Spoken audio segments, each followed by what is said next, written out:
დონალდ ტრამპი მსოფლიოს უდიდესი ქვეყნის უდიდესი ეკონომიკის პრეზიდენტია. ეს არც მეტი, არც ნაკლები დღეს იმ კაცის პრეზიდენტის მიერ ნათქვამი სიტყვებია, რომელსაც წლებია, არათუ საქუდად არ მიაჩნია და დედამიწა ქალამნად სულ იმას იმეორებს, რომ მსოფლიოს ყველაზე დიდი სახელმწიფოს მართავს, მისი სიდიდეც არ აკმაყოფილებს და სადაც რუსი სალდათი ფეხს დაადგამს, ისიც სამუდამოდ მისი უნდა იყოს. მოკლედ, შიშს ამ შემთხვევაში კრემლის ბინადარისას დიდი თვალები და დაშაქრული ენა აქვს. მას როგორც ლენინგრადის კრიმინალური ეზოდან გამოსულ მოძალადეს, გებეშნიკური წვრთნით და სიეშმაკით მხოლოდ ძალის ენა ესმის. მიდის იქამდე, სანამ წინააღმდეგობა არ ხვდება. მასთან მოკავშირეობაც უმეტესწილად სურვილის გასაღებაა, ვიდრე რეალობა და შესაძლებლობა. მას მხოლოდ ღირსება აყრილი მონები ჭირდება. თავისი ხალხიც კი ასეთად აქცია. ის თავად შეიძლება ეშურვებოდეს მოკავშირის სახელს. ისიც მხოლოდ გამონაკლის შემთხვევაში, მაგალითად დიდ ჩინეთთან, რომელიც თავის მხრივ სიამოვნებით იღებს ყველა იმ სარგებელს, რომელიც ფინეთის პრეზიდენტის სიტყვებით რომ დავახასიათოთ ამ სტრატეგიული დონის სულელმა საკუთარ ქვეყანას და რუსეთის მომავალს დამართა. დაჭერილი დათვიც რომ სახიფათოა, ამას სასულიერო იერარქიის მაღალ საფეხურზე შემთხვევით, უფრო კი პირიქით, ჩვენნაირი მრევლისთვის ჭკუის სასწავლებლად და კრიტიკული აზროვნების გამოსაღვიძებლად უფლისნებით მოხვედრილი ბრძნად მეტყველი იაკობის ჩაანალიზება არ ჭირდება. უბედურება ისაა, მეორე უკიდურესობაში რომ გადააგდო ქვეყანა კაცმა, რომელსაც ბალანსირება და პრაგმატული პოლიტიკა 13 წლის წინ მთავარ საარჩევნო დაპირებად აქვს შესაღებული დამოუკიდებლობისთვის ბრძოლაში დაღლილი, ტრავმირებული და იმ დროს დასავლეთის უნიათობისა და წინდა უხედაობის გამო სამართლიანად განაწყენებული და იმედგაცრუებული ქართველი ხალხისთვის.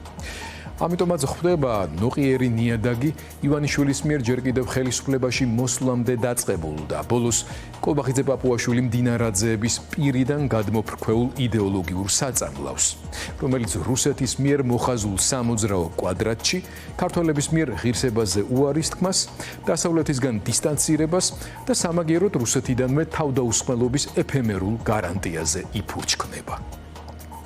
დღეს რომ ცოცხალი იყოს, დგებუოძის აწითლებული ლოყისა და ქართველი ვაჟკაცების უკანალის დაცვით გადაფარული ნამდვილი შიშის შეფასებისას, თანამედროვე ქართველების არც თუ მცირე ნაწილზე მეეჭვება უფრო რბილად ეთქვა ოთარ ჭილაძეს. ქართველს მობეზრდა ქართველობა, დაიღალა, გაწამდა. ქართველობა მხოლოდ ეროვნება არ არის.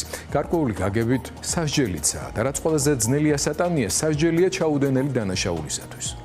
მხატვრულად რომ თქვათ, ქართველი ძირგახვრეტილი ნავის მგზავრია და გადარჩენა თუ უნდა განუწყვეტლი წყლის სახაპავი უნდა ეჭიროს ხელში. ერთი წამითაც თუ მოხუჭა თვალი, ნავი წყლით აივსება. საბჭოთა ხელისუფლებამ ყველაზე ვერაგული გამოსავალი ნახა საქართველოს მოსასპობად. ქართველი გაანთავისუფლა ქართველობისგან. ანუ თანდათანობით დაუჩლუნგა, მოუსპო ეროვნული ღირსების გრძნობა. აქედან გამომდინარე ქართველის გადაჯდომა ძირგაბურღული ნავიდან, ანუ საქართველოდან, სხვა უფრო საიმედო ნავში ქვეყნის ღალატად კი არ ითვლება, არამედ გადარჩენად. მოკლედ სინამდვილეში არც ევროპა, არც აზია, არც რუსეთი და ამერიკა არაფერ შუაშია. ახლა სრული გულწრფელობის დრო დადგა და ჩვენ გვაქვს პასუხი გასაცემი კითხვაზე. დავიღალეთ ქართველობით. აღარ შეგვიძლია თავისუფლების ნავიდან შემოპარული ჭაობის წყლის უწყვეტად ხაპვა.